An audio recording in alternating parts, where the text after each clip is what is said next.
هلا وغلا، شلونكم؟ إن شاء الله الكل يكون بألف صحة وعافية. وصفتنا لهذا اليوم هي وصفة الدولمة العراقية محبوبة الجماهير.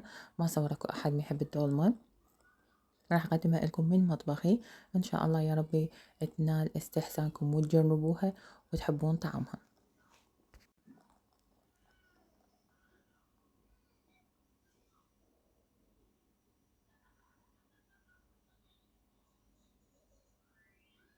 مكونات هنا مكونات بسيطة بدون أي تعقيد وبدون إضافات زايدة.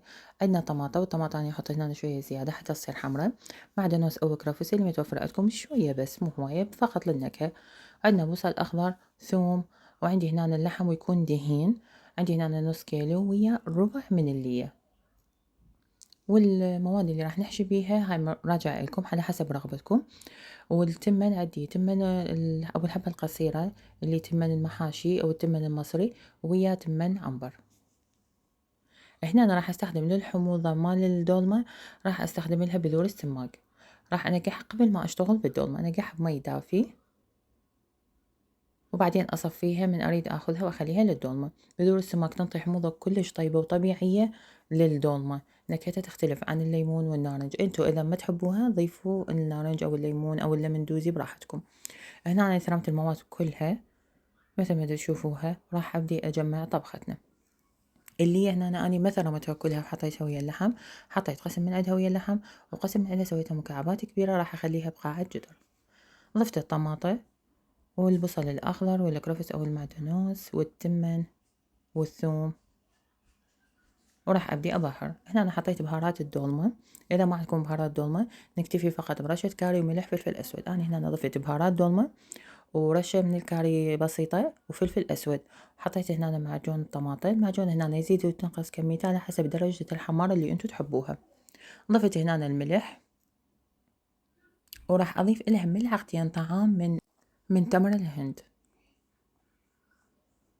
وهنا أنا عندي رشة من دبس الرمان. دبس الرمان هنا أنا بس يعني عيني ميزاني، مجرد رشة يعني على الوجه مال الحشوة. وهنا أنا رشيت لها ربع استكان زيت. راح نخلط، طبعا تذوقوها حتى تشوفون الملح والحامض تكون النكهات يعني متجانسة مع بعضها. وراح أبدي هسه أحشي. حطينا الجزر هنا، أنا راح أخلي بيه شوية من السمن. تريدون سمن نباتي، سمن حيواني، زبدة. أنا حطيت هنا سمن حيواني وشوية رشة من الزيت. وراح أخلي أعواد السلق بقاع الجدر،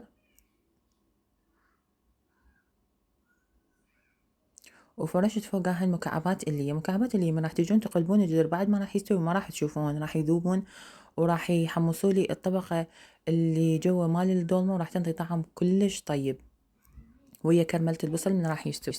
حطيت هنا الفول الأخضر.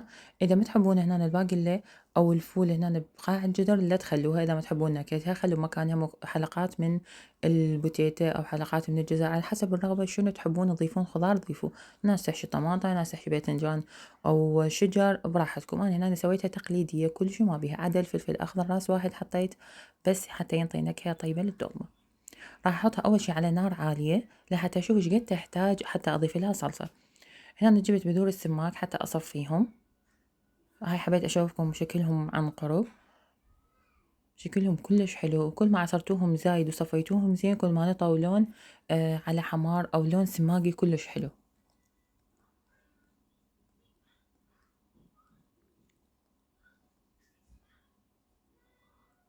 هنا أنا صفيتهم.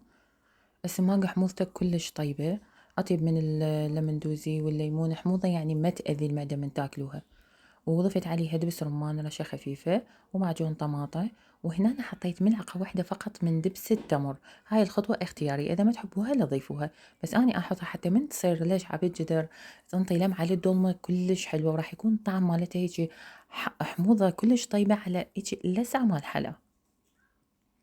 هنا أنا أول ما فارت أعوف على نار عالية لحد ما ينشف كل المي اللي راح يطلع مال الخضار مال البصل والحشوة والطماطة اللي ثرمناها وياها. وبعدين راح أضيف الصلصة على حسب احتياج الدولمة ويا مستواها تماما أو أقل بشوية. هنا أنا غيرت الماعون إذا كان حسيته صغير عليها. هسه أخليها على نار هادية تقريبا من ساعة ونص إلى ساعتين أو ساعتين إلا ربع على حسب الكمية اللي إحنا طبخناها. طبعا كل ما استوت الدولمة على نار هادية كل ما انطتني نتيجة يعني روعة. هنا بسم الله ما شاء الله بعد ما استويت هدأت الطبخة. هسه راح أقلبها وتشوفون منظرها. طبعا الريحة ما أسولف لكم، أتمنى أكو يعني فد اختراع يوصل الريحة والطعم وأنتم بمكانكم.